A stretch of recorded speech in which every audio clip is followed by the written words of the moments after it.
오늘 본문은 예수님께서 십자가를 지시기 전에 겟셋마네 동산에서 고뇌하며 또 슬퍼하시며 땀방울이 핏방울이 되도록 기도하셨던 바로 그 장면입니다. 십자가 순환을 준비함에 있어서 지난주에 봤던 최후의 만찬과 함께 가장 잘 알려진 장면이라고 할 수 있습니다. 일단은 예수님의 이 고뇌하시는 모습이 너무 생경합니다. 그렇지 않습니까? 예수님은 항상 자신 있는 태도로 사람들을 맞이하셨었습니다. 자신을 무너뜨리려고 하고 시험하기 위한 질문들, 공격들을 다 받아내셨죠.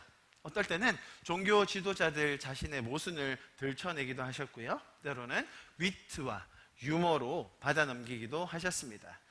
너무나 여유 있는 모습으로 필요가 있는 자들을 그냥 지나치지 않으셨고 항상 챙기셨습니다. 또한 인자한 미소로 제자들을 가르치셨던 분입니다. 자, 그런데 오늘 장면은 조금 다릅니다. 아무리 십자가가 목전에 있다 한들 지금까지 보아왔던 예수님의 모습과는 너무나 거리가 멀어 보입니다. 단순히 조금 불안하고 초조한 것을 뛰어넘는 것 같습니다. 이 잔이 나에게서 비켜갈 수만 있다면 그렇게 해달라는 예수님의 모습은 다소 애처롭기까지 합니다. 정말 예수님은 그렇게 두려우셨던 것일까요? 십자가는 예수님이 감당하기에도 버거운 그런 고통이었을까요? 대부분은 그렇게 해석을 합니다. 또 그거에 대한 해설을 어떻게 하냐면 가장 흔히 하는 설명은 예수님은 하나님의 아들이셨지만 동시에 완전한 인간이셨다는 거죠. 우리와 똑같은 몸을 입고 오셨기 때문에 그런 극도의 고통을 느끼셨을 것이고 또 그러한 고통뿐만 아니라 수치와 순환은 인간이 되신 예수님에게도 피하고 싶은 감당하기 버거운 무거운 짐이었다라는 거예요. 완전하신 하나님인 동시에 또 완전하신 인간이었다는 거예요. 그러나 예수님께서는 자신이 겪을 고통보다 순종을 선택하심으로써 십자가를 지셨고 결국 우리의 죄를 감당하셨다고 설명합니다. 이런 구절이 그런 설명을 잘 뒷받침해 주죠. 히브리서 5장 8절과 9절 말씀입니다. 우리 같이 한번 읽어볼까요? 시작. 그가 아들이시면서도 받으신 고난으로 순종함을 배워서 자기에게 순종하는 모든 자에게 영원한 구원의 근원이 되시고. 자, 이런 구절을 보면 정말로 예수님도 십자가를 지기 싫으셨는데 십자가가 너무 버겁고 너무 고통스럽고 힘들 걸 알고 계셨는데 그런 고통이 두렵기도 하셨는데 그럼에도 불구하고 하나님께 순종했다라는 해석이 뒷받침되는 것 같습니다.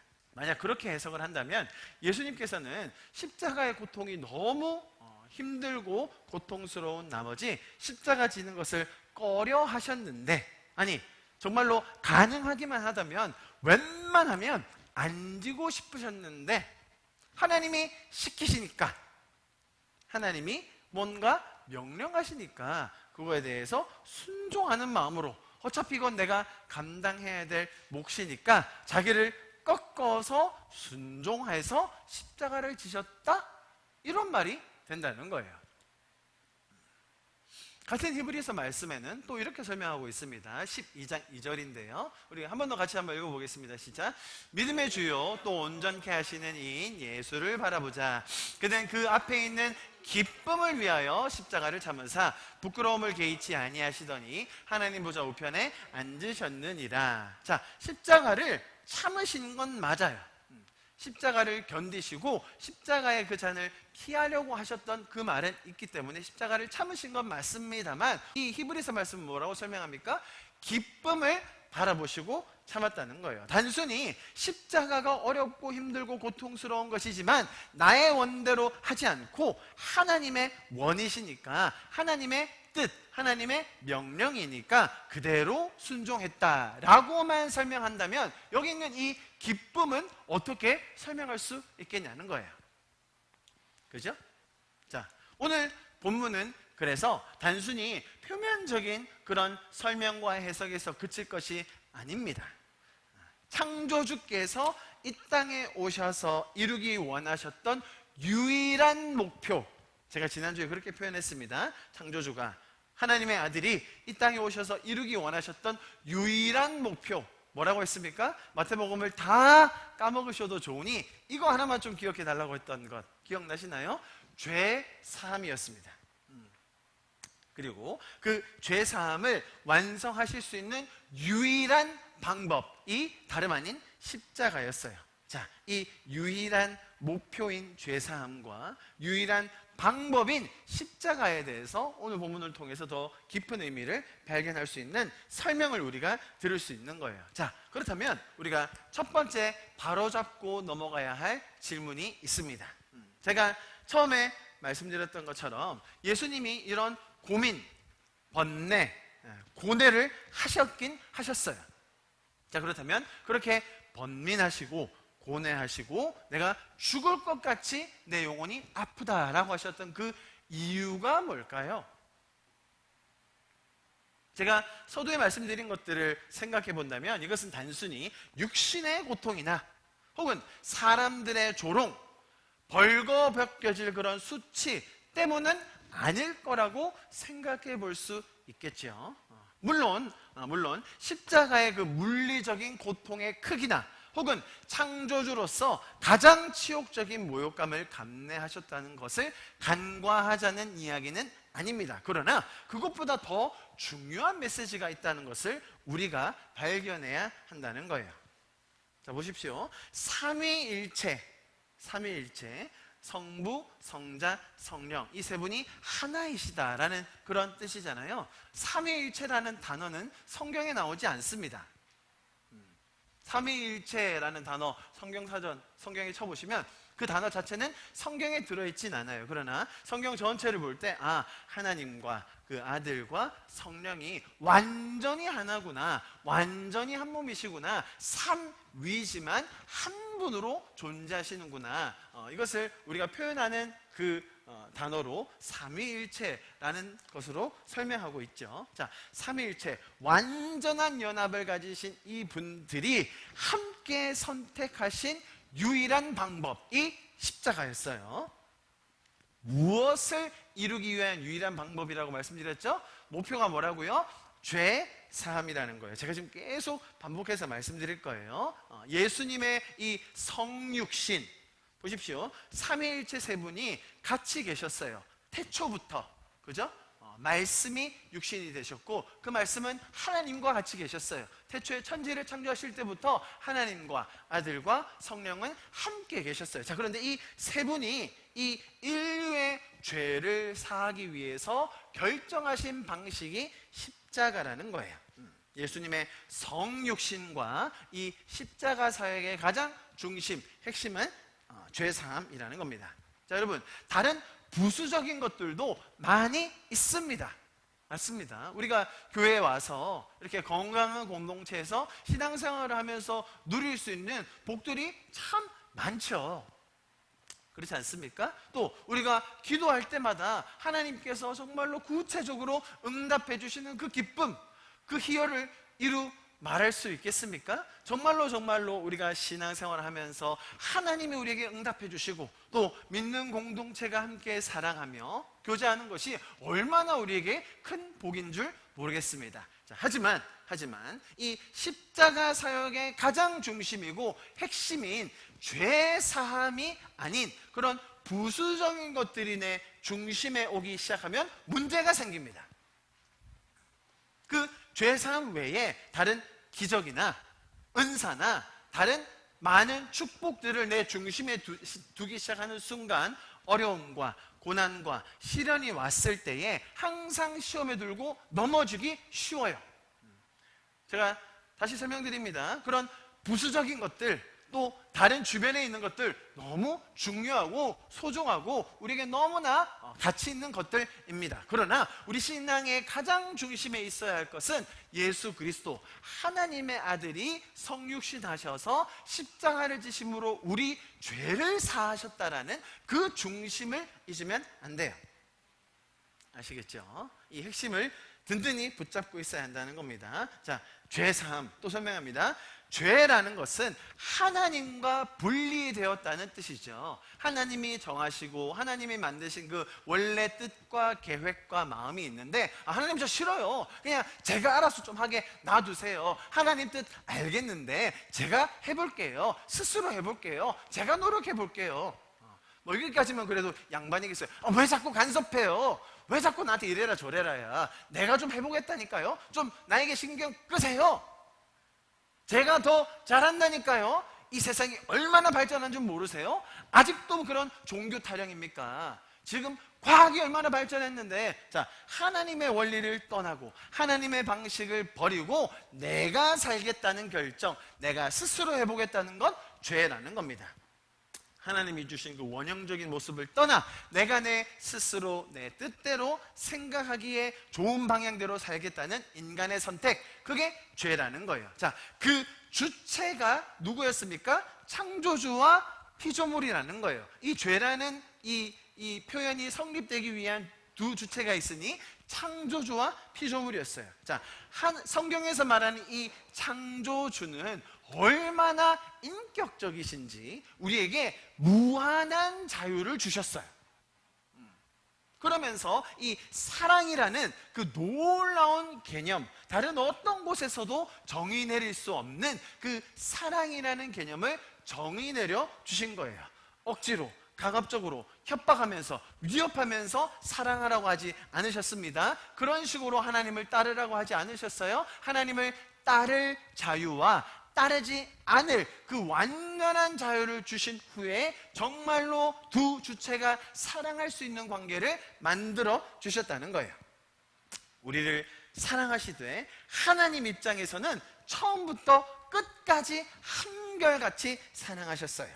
우리를 사랑받고 또 사랑할 수 있는 주체적인 인격으로 만들어 주신 거예요. 여러분, 성경에 나오는 창조주 우리 하나님은 이만큼 인격적이세요.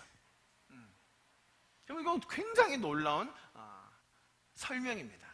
다른 종교, 어떤 철학에서도 절대로 나올 수 없는 개념, 창조주가 피조물을 자신만큼의 자유와 사랑할 수 있는 그 권한, 사랑받을 수 있는 존재로 만들었다? 이거 너무나 놀라운 이야기입니다.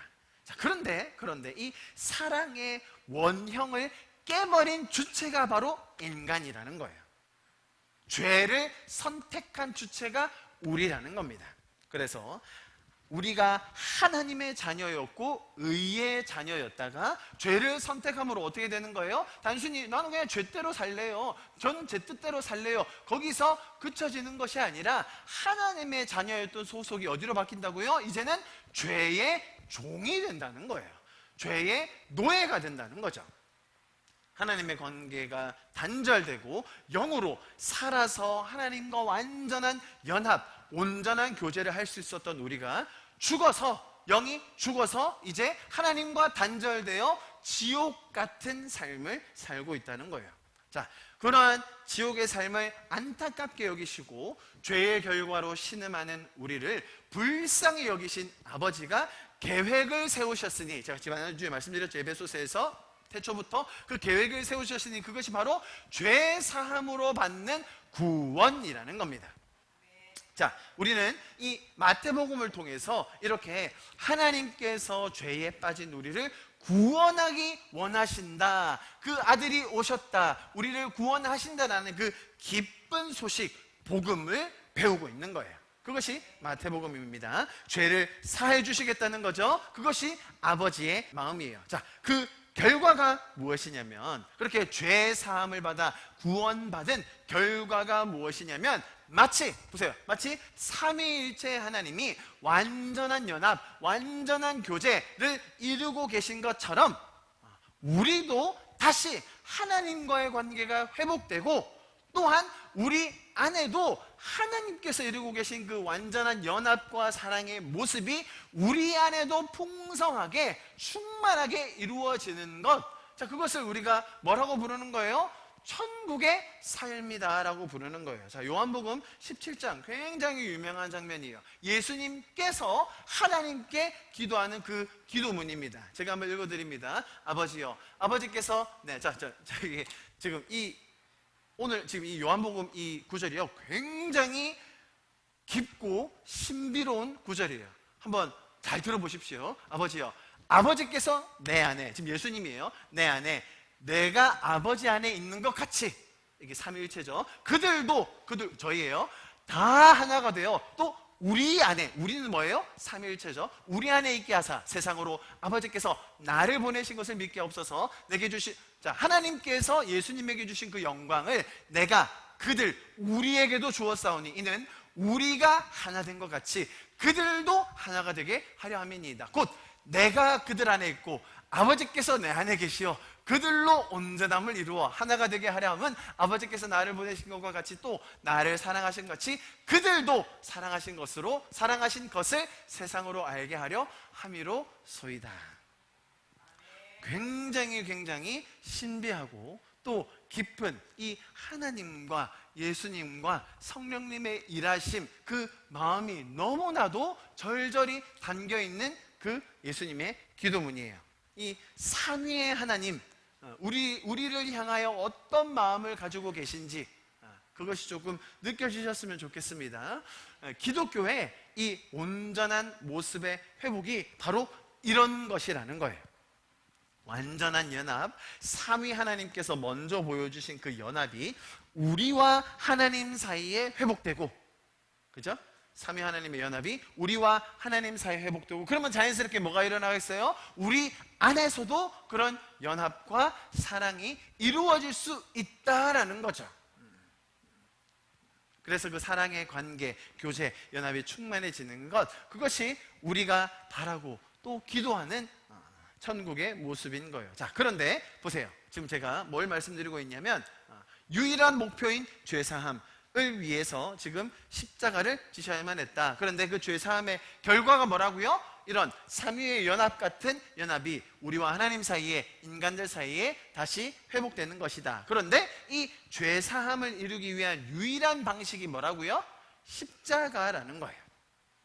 자, 이 부분에서 사람들이 이해를 잘 못해요. 왜 십자가여야만 하냐는 거죠. 특히 무신론자들이 이 부분에서 아주 그냥 경기를 일으킵니다.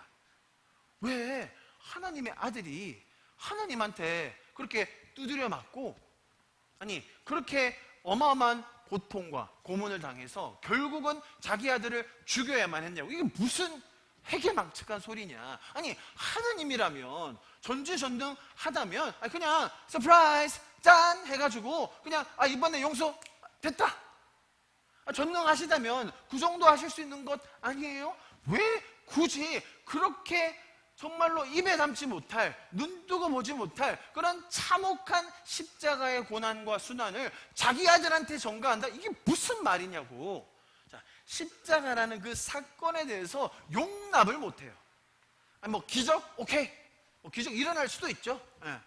뭐 동정녀 말이야? 오케이, 뭐 그럴 수도 있지. 뭐 신화에도 그런 얘기 많이 나오니까. 그런데 왜 죄사함의 방식이 꼭 십자가여야 하냐는 거예요. 납득을 못해요. 자, 여러분, 기본적으로 저와 여러분 성도들은 하나님께서 창조주가 인간의 몸을 입고 성육신 하셨다는 그 사실 하나만으로도, 그죠? 로고스이신 말씀이신 예수님께서 사르코스, 육신, 가장 천히 여겨지는 그 인간의 몸을 입고 오셨다는 그 사실 하나만으로도 우리의 모든 것을 들여서 그분을 섬길 만한 가치를 발견하죠. 할렐루야. 자, 그런데 거기서 그치는 것이 아니라 십자가라는 대속. 자, 어떤 이게 신학적인 표현이라기보다는 보세요. 하나님의 그 공의로운, 정의로운 속성을 하나도 해치지 않으면서 최고의, 최선의 사랑을 보여주기 위한 방식으로 선택돼야만 했던 것이 아들이 대신 죽는 십자가 사건이었다는 거예요. 그래서 우리에게 그 사랑과 순종과 열매와 부활까지 이끌어 가시는 그 하나님의 모습을 보며 우리는 감탄할 수 있는 거예요. 여러분, 성경은 이미 이런 상황을 너무 정확하게 설명해 주고 계셨어요. 고린도전서 우리 같이 한번 읽어봅니다. 시작. 십자가의 도가 멸망하는 자에게는 미련한 것이요 구원을 받는 우리에게는 하나님의 능력이라. 어떻게 성경이 이렇게 명확하게 2000년 전에 적어놨을까요? 사람들에게는요, 죄 속에 사는 사람들에게는요, 십자가만큼 미련해 보이는 게 없는 거예요. 십자가만큼 무식하고 십자가만큼 비논리적이고 십자가만큼 허비되는 게 없이 보이는 거예요. 그러나 우리에게는 십자가만이 우리에게 생명을 주실 수 있는 하나님의 능력으로 깨달아진다는 거죠. 자, 지금 제가 어떤 흐름으로 가고 있는지 잘 봐주시기 바랍니다. 제가 처음에 드렸던 질문이 뭐였습니까? 왜 예수님께서 고뇌하셨을까? 내가 지금 마음이 힘들고 슬프다. 내가 지금 마음이 아파서 죽을 지경에 이르렀다. 예수님이 고뇌하셨어요. 번뇌하셨어요. 고민하셨어요. 자, 그 원인이 단순히 십자가에서 오는 그런 육체적인 물리적인 고통에서 그칠 것이 아니라 이 십자가는 의미가 무엇인지, 십자가를 통하여 어떤 결과를 이루기 원하시는지에 대해서 제가 지금 쭉 설명하고 있습니다. 자, 그런데 이 죄 사함을 이루어서 천국, 구원의 삶으로 이끌어가기 위한 십자가라는 이 중간 단계에서 굉장한 모순이 발생해요. 보십시오. 고린도후서와 갈라디아서 말씀입니다. 너무나 모순적인 상황이 발생합니다.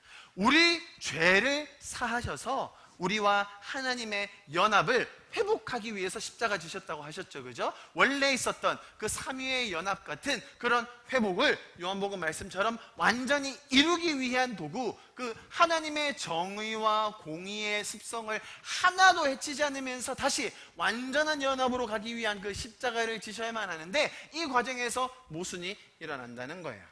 그것은 이 연합을 이루기 위해 원래 있었던 연합이 깨져야 한다는 거예요. 자, 오늘 보면 39절에 이렇게 얘기했습니다. 조금 나아가서 얼굴을 땅에 대시고 엎드려 기도하여 이르시되, 내 아버지여, 만일 할만하시거든 이 잔을 내게서 지나가게 하옵소서. 그러나 나의 원대로 하지 마옵시고 아버지의 원대로 하옵소서. 자, 이 잔, 예수님께서 마시셔야 했던 이 잔은 무엇이냐면, 이 죄의 참혹한 결과, 과거와 현재와 미래의 모든 죄악을 하나님의 정의로 소멸하시는 하나님의 진노의 잔이에요. 죄를 향한, 그 사단을 향한, 죄의 결과를 향한 하나님의 진노의 잔인 거예요. 하나님의 그 정의와 공의의 속성으로 죄를 멸하셔야 한다는 거예요. 그 저주와 치욕과 파멸의 잔이 누군가에게는 전가되어야, 그래야 우리가 구속함, 속량함을 받을 수 있게 된다는 거예요. 그래야 우리가 자유함을 얻고 다시 죄로부터 구원되어 그 하나님, 삼위일체 하나님이 가지셨던 연합의 상태로 들어갈 수가 있게 된다는 겁니다. 자, 그런데 그 잔을 누가 감당하신다고 합니까? 자, 예수님께서. 고린도후서 5장 21절 보세요. 하나님이 죄를 알지도 못하신 이, 무슨 말입니까? 죄를 알지도 못하는 이, 예수님은 죄를 알지도 못하신다는 거예요. 무슨 뜻이냐면, 죄가 뭐예요? 하나님 좀 가만 계세요. 제가 한다니까요. 제가 알아서 해볼게요. 왜 자꾸 신경 써요? 라는 하나님을 떠난, 하나님과 분리되는 것에 대해서는 하나도 알지 못하는 그분. 무슨 말이냐면, 처음부터 영원토록 한 번도 하나님과 분리된 적이 없는 영원한 삼위일체였던 그분이, 하나님이 죄를 알지도 못하신 이를 우리를 대신하여 죄로 삼았다. 보이세요? 여기서 말하는 죄는 뭐겠어요? 우리의 모든 인류, 과거, 현재, 미래의 죄를 대표하는 그 죄로 삼으셨다는 거예요. 그래서 우리로 하여금 그 죄를 알지도 못하는 그분에게 모든 죄를 전가하심으로 말미암아 우리로 하여금 그 안에서 하나님의 의가 되게 하려 한다는 거예요. 갈라디아서 3장 말씀, 그리스도께서 우리를 위하여 저주를 받은 바 되사, 이 저주가 지금 말하는 저주의 잔인 거예요. 율법의 저주에서 우리를 속량하셨으니 그 받아야 될 모든 저주, 죄의 값, 죄의 결과, 죄의 종에 노예되었던 그 모든 상태를 다 상쇄하기 위하여 자신이 그 저주를 받으셨다는 거예요.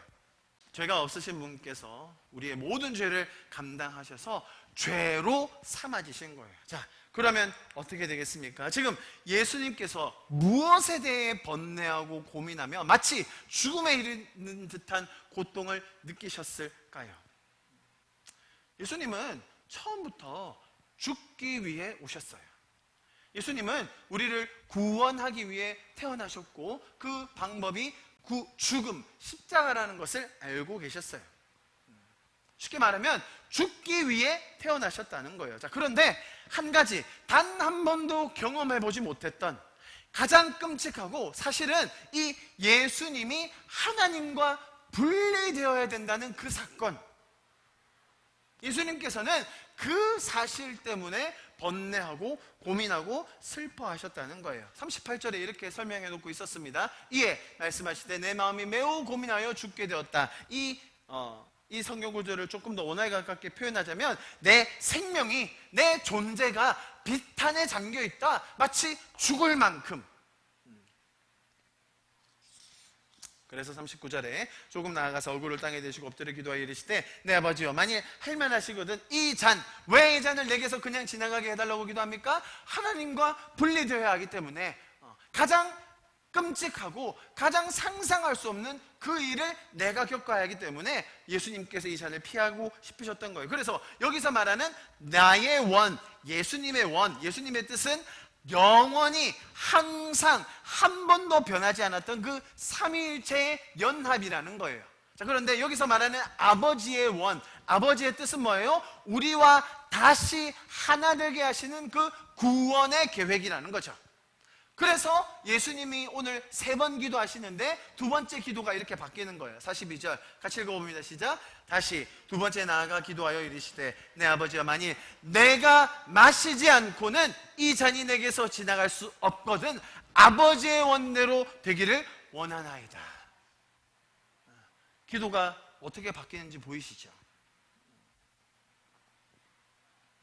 오늘 이 겟세마네 장면에서 예수님께서 홀로 고뇌하셨던 것이 아니라 제자들을 데리고 가셨어요. 어느 정도 거리가 떨어진 곳에 앉아 있으라고 하셨죠. 자, 그 말은 저와 여러분, 우리를 함께 데리시고 겟세마네로 올라가셔서 우리에게 무엇인가를 가르쳐 주기 원하셨던 것을 우리가 알아야 됩니다. 36절에 이렇게 표현되어 있었습니다. 이에 예수께서 제자들과 함께 겟세마네라 하는 곳에 이르러 제자들에게 이르시되 내가 저기 가서 기도할 동안에 너희는 여기 앉아 있어라. 제자들에게 무엇을 지시하셨나요? 많은 사람들이 이 장면에서 예수님이 너무 고뇌하고 고민하고 마음이 번뇌하니까 얘들아 너희 거기서 가만히 있지 말고 정신 반짝 차리고 나를 위해서 기도해라. 대부분 그렇게 생각해요. 이상해요. 그래서 뒤에 나오는 한시도 깨어 있어서 기도할 수 없더냐 이런 표현 나오잖아요. 사실 정확하게 말하면 그게 아닌데 그런 표현 때문에 어떤 무브먼트가 일어나냐면 우리 하루에 1시간 기도해야 됩니다. 적어도 하루에 1시간은 기도해야 깨어 있어야 예수님과의 관계가 유지되는 겁니다. 그런 운동이 굉장히 많이 일어났었어요. 1시간도 깨어있을 수 없더냐? 그 표현은 말 그대로 1시간이거든요.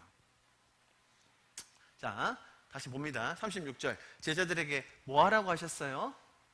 자신을 위해서, 자신의 그 번뇌와 받을 고통을 경감시켜 주라고 그렇게 기도하라고 하셨나요? 가만히 앉아 있으라고 하셨어요. 40절에 이렇게 말하죠. 제자들에게 오사 그 자는 것을 보시고 베드로에게 말씀하시되 너희가 나와 함께 1시간도 깨어있을 수 없더냐? 기도하라고 하지 않으셨어요.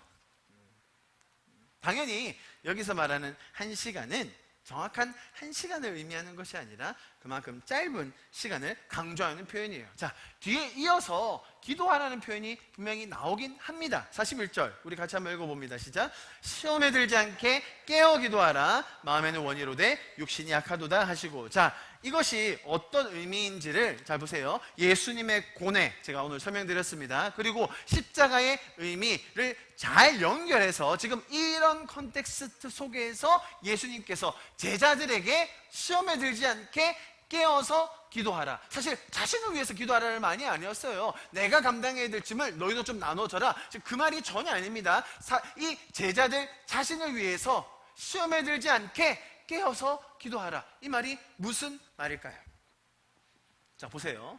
오늘 이 장면은 성경에 지금까지 저희가 봤던 마태복음의 수많은 이야기들 중에서 굉장히 기도에 대한 강조가 나오는 장면이에요. 예수님께서 이렇게 기도하셨던 장면 한 번도 못 봤죠. 지금까지 저희가 마태복음 보면서요, 이렇게 정말로 땀방울이 핏방울이 될 정도로 기도하셨던 예수님의 기도 제목이 뭐라고요? 예수님이 무엇 때문에 이렇게 고뇌하셨다고요? 자, 그 핵심에는 하나님과의 분리가 있는 거예요.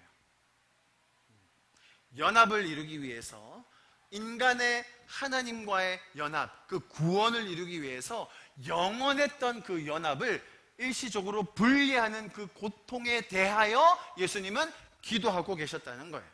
그것이 예수님께는 가장 고통스럽고 가장 피하고 싶은 참혹한 일이었다는 거예요. 자, 보십시오. 제자들에게 주시는 메시지도 동일한 거예요. 이들에게 시험에 들지 않고 깨어있으라고 하셨습니다. 시험에 드는 것이 뭐겠습니까? 깨어있다는 게 어떤 것을 말하는 것일까요? 우리의 기도의 제목의 방향성이 어디로 맞춰져야 하겠냐는 거예요.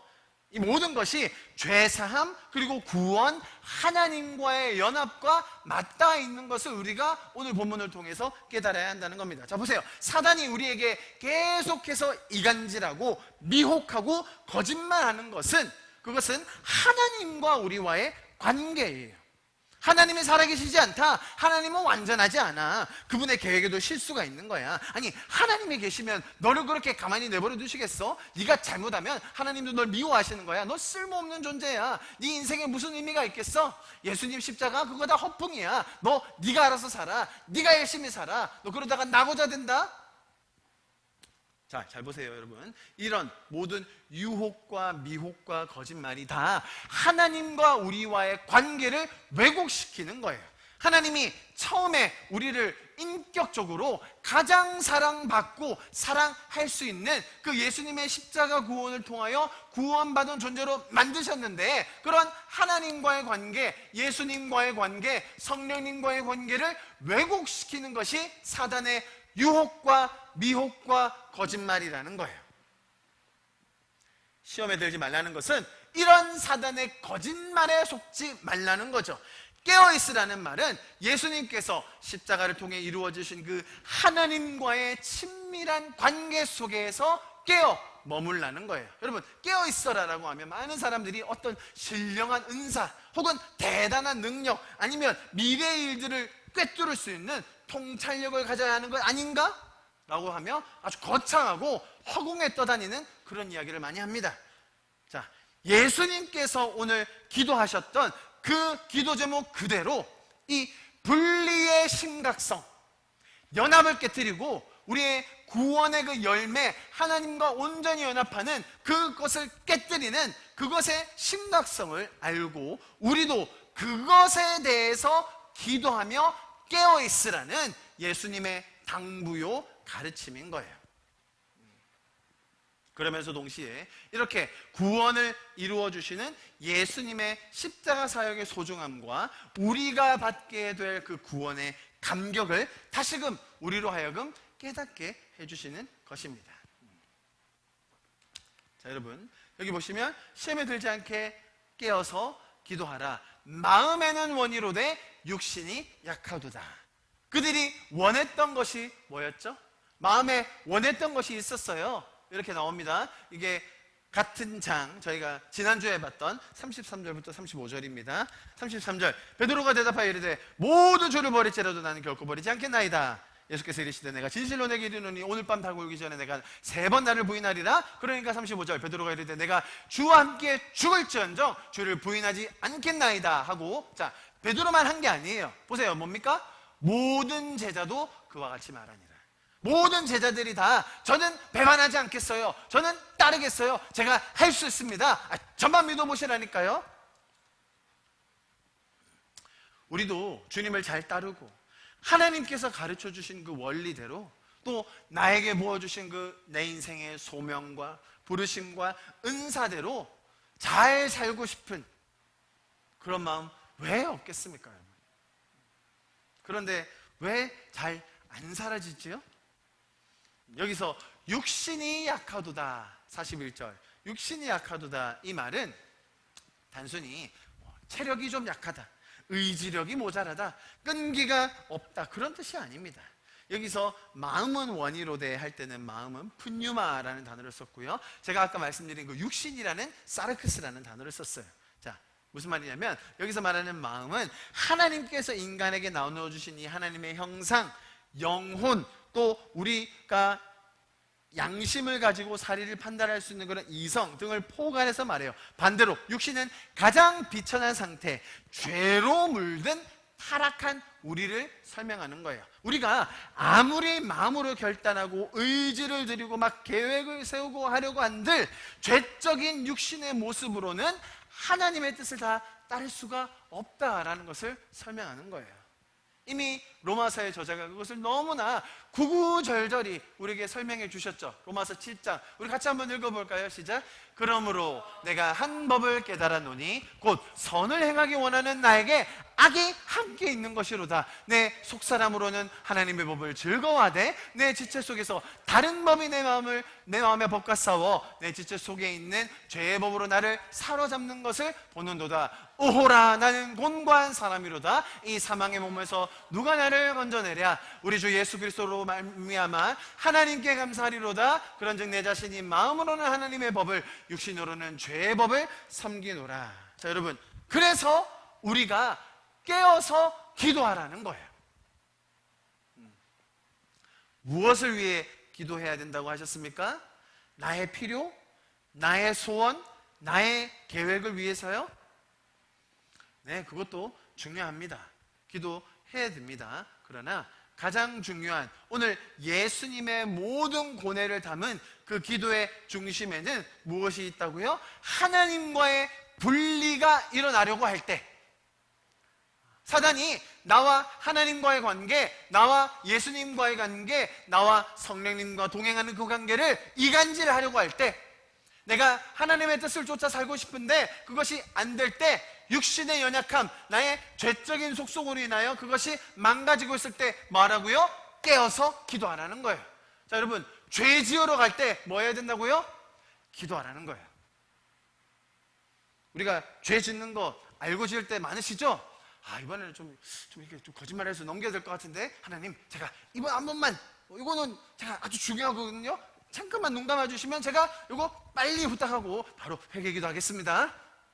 우리는 죄 지을 때, 뭔가 잘못된 일을 할 때 하나님이 안 보셨으면, 하나님이 나에게 눈을 돌리셨으면, 잠깐만 눈 감고 불꽃 같은 눈동자 잠시만 거두어가셨으면 라고 생각할 때가 많아요.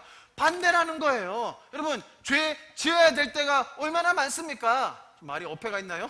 세상을 살다 보면 죄가 지어지는 그런 상황, 죄적인 내 인성이 나올 때, 표현될 때 얼마나 많아요. 그때가 바로 기도할 때라는 거예요. 하나님, 저 죄 지으러 갑니다. 이 더러운 세상에 내가 못 살겠어요. 죄라도 지어야 될 거 아닙니까? 하나님, 좀 가만 계세요. 가 아니라, 하나님, 저 죄 지으러 가요. 따라오셔야 돼요. 저 도와주셔야 됩니다. 저 죄 안 짓고는 이게 해결 못해요. 어떻게 하라는 겁니까? 주님, 저 도와주세요. 이게 깨어서 기도하라는 말인 거예요. 내가 감사할 때, 내가 찬양하는 마음 나올 때 누가 찬양 못하고 기도 못합니까? 오히려 내 마음이 곤공해지고 마치 로마서의 저자처럼 오호라 나는 곤고한 사람이로다. 참 시적으로 유식하게 표현해서 그렇지, 도대체 나는 뭐하고 사는 거지? 내가 어떻게 살아야 되는 거지? 주님, 이 더럽고 치졸하고 혹은 허망한 내 인생, 주님 어떻게 살아야 됩니까? 주님, 저 죄라도 지어야겠습니다. 저 아시죠? 제 마음으로는 하나님의 법이 있는 걸 알죠. 저도 하나님 뜻대로 잘 살고 싶은 마음 있습니다. 그런데 어찌합니까? 로마서의 저자가 어디 맹탕맹탕 노는 그런 청년이었습니까? 아니잖아요. 이 정도 신앙의 연륜과 깊이가 있음에도 불구하고 우리 안에는 항상 하나님의 법과 육신의 법이 싸우게 돼 있다는 거예요. 예수님께서 땀방울이 핏방울이 되도록 그렇게 기도하셨던 기도 제목, 하나님과의 분리가 일어나지 않도록, 그것을 우리에게도 너희가 시험에 들지 말고 깨어서 기도하라는 것으로 당부해주고 계신 거예요. 말씀을 좀 마무리하겠습니다. 여러분, 요즘 사회를 설명하는 표현 중에 하나가 초연결 시대, 초연결 사회, 많이 들어보셨죠?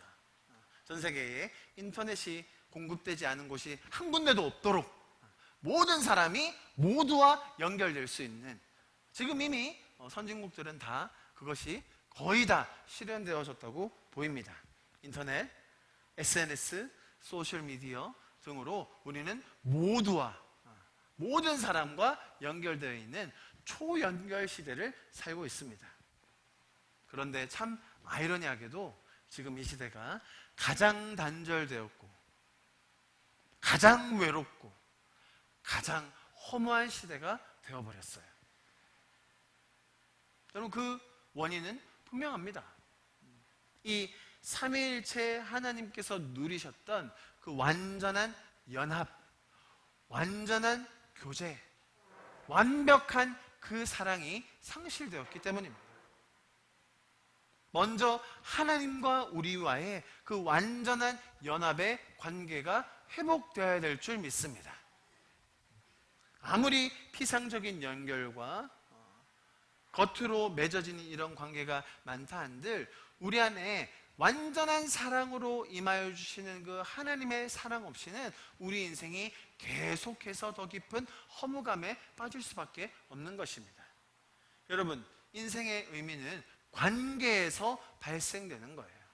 하나님과의 관계, 또 그 하나님과의 관계에서 받은 그 사랑, 그 은혜가 내 주변의 이웃들에게, 이 사회에, 죄로 물든 이 시대 가운데 영향력으로 그 죄로 물든 사회를 변화시키며 나의 소명과 나의 부르심과 나의 은사가 하나님의 은혜로 사용될 때 여러분, 우리의 삶에 성령의 열매로 맺혀지는 줄 믿습니다.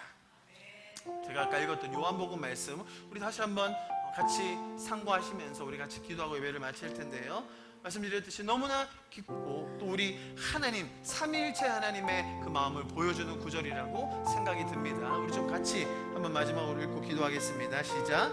아버지여, 아버지께서 내 안에, 내가 아버지 안에 있는 것 같이 그들도 다 하나가 되어 우리 안에 있게 하사 세상으로 아버지께서 나를 보내신 것을 믿게 하옵소서.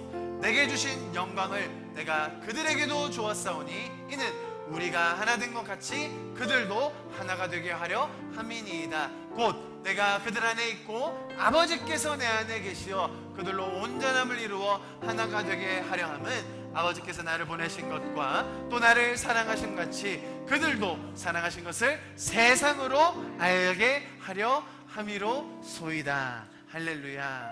아멘. 이 시간 같이 기도합시다. 주님 감사합니다. 우리가 주님을 더 알기를 간절히 소망합니다. 아무리 세상에서 피상적으로 겉모양으로 우리를 연결해 주려고 하지만 사실 하나님께서 이루셨던 그 완전한 삼위의 연합이 아니면 우리 안에 그 의미가 없음을 우리가 이 시간 다시 한번 배웁니다. 예수님께서 그렇게 얼굴을 땅에 대시고 땀방울이 핏방울이 되도록 기도하셨던 그 고뇌, 하나님과의 분리, 너희는 그렇게 되지 않기 위하여 마귀의 유혹에 넘어가지 않고 깨어서 기도하라고 하셨던 그 말씀 우리가 다시 한번 붙들게 하여 주십시오. 주님, 그렇습니다. 우리 인생의 수많은 부수적인 것들, 주변의 많은 것들, 주님께서 축복으로 주셨고 주님께서 날마다 공급해 주시고 인도하여 주시는 것 너무나 감사하고 감격을 하고 있습니다. 그러나 우리 중심에 바로 세워야 할 그 죄사함으로 받은 구원, 하나님의 원리가 다시 한번 내 인생에 세워지게 하여 주시옵소서. 하나님과의 그 온전한 연합과 관계 회복과 그 풍성한 사랑으로 인하여 우리의 삶이 날마다 매일 새로워 이루어지게 하여 주시옵소서. 주님과의 완전한 교제 속에 함께 걸어가는 우리 교회가 되게 하여 주시옵소서. 우리 이렇게 마지막으로 우리 자신을 주님 앞에 올려드리며 기도함으로 예배를 마치도록 하겠습니다. 기도하시겠습니다. 주님 감사합니다. 주님 우리를 지금까지 인도하여 주시고 이끌어